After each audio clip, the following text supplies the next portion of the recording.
Welcome to కైటివ్ media. Telangana రాజకీయాల్లో వివాదాలకు కేర్ ఆఫ్ అడ్రస్ కల్వకుంట్ల కవితని చెప్పొచ్చు. తాను పుట్టి పెరిగిన బీఆర్ఎస్ పార్టీ వినాశనాన్ని కోరుకుంటున్న ఎమ్మెల్సీ కవిత అధికార కాంగ్రెస్ పార్టీలో చేరుతారనే వార్త తెలంగాణ రాజకీయాల్లో తీవ్ర కలకలం రేపుతుంది. దీనికి బలం చేకూరేలా ఇటీవల కాంగ్రెస్ ఎమ్మెల్యే మల్రెడ్డి రంగారెడ్డి చేసిన సంచలన వ్యాఖ్యలే నిదర్శనంగా నిలుస్తున్నాయని రాజకీయ వర్గాలు చెబుతున్నాయి.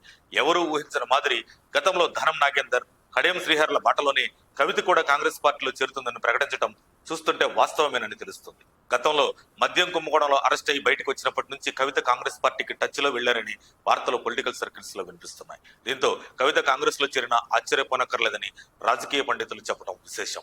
కాంగ్రెస్ పార్టీలో చేరేందుకు కవిత ముందే ప్రణాళిక సిద్ధం చేసుకుని కన్న తండ్రి కేసీఆర్ సొంత పార్టీపై తిరుగుబాటు చేస్తున్నట్లు తెలుస్తుంది. గత కొంతకాలంగా ఇంటి కుట్టును బజారును పడేసిన అనంతరం ఉద్దేశపూర్వకంగా తండ్రి కేసీఆర్ తో పాటు అన్న కేటీఆర్, బావలు సంతోష్ కుమార్, హరీష్ రావు సహా తదితరులపై ఇష్టారీతన కవిత వ్యాఖ్యలు చేశారు. పార్టీ నుంచి బయటకు వెళ్లగొట్టేలా ఆమె హైడ్రామా చేసి బహిష్కరణకు గురయ్యారనే వార్తన వినిపిస్తుంది. జైలు నుంచి వచ్చిన అనంతరం కవిత వెంటనే కాంగ్రెస్ పార్టీతో టచ్ లోకి వెళ్లారని, అప్పుడే ఆమె చేరిక ఖరారైందని తెలుస్తుంది. ఈ క్రమంలోనే 2025లోనే కాంగ్రెస్ పార్టీ అధిష్టానంతో కవిత సంప్రదింపులు చేశారని, అప్పుడే ఆమె చేరిక ఉండేదని వార్తలు వస్తున్నాయి.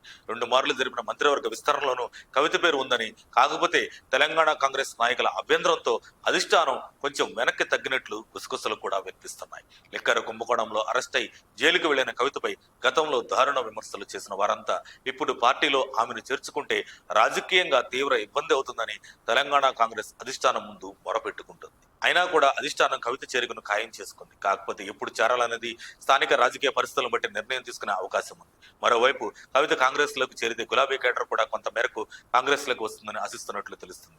కవిత కాంగ్రెస్ లోకి వెళ్లడం ఖాయమేనని, ఆమె చేరితే రేవంత్ కేబినెట్ లోకి తీసుకునే ఒప్పందం కుదిరినట్లు వార్తలు షికారులు చేయడం ఇప్పుడు చర్చనీయాంశంగా మారింది. మరి కొత్త పార్టీ పెడతానని హడావుడి చేస్తున్న కవిత ఎలాంటి నిర్ణయం తీసుకోబోతుందని తెలియాల్సి ఉంది. మరిన్ని అప్డేట్స్ కోసం మా కాయ్ టీవీని సబ్స్క్రైబ్ చేసుకోండి. మా వీడియో కనుక మీకు నచ్చినట్లయితే లైక్ చేయండి, షేర్ చేయండి. మీ విలువైన అభిప్రాయాలను కామెంట్ బాక్స్లో తెలియజేయండి.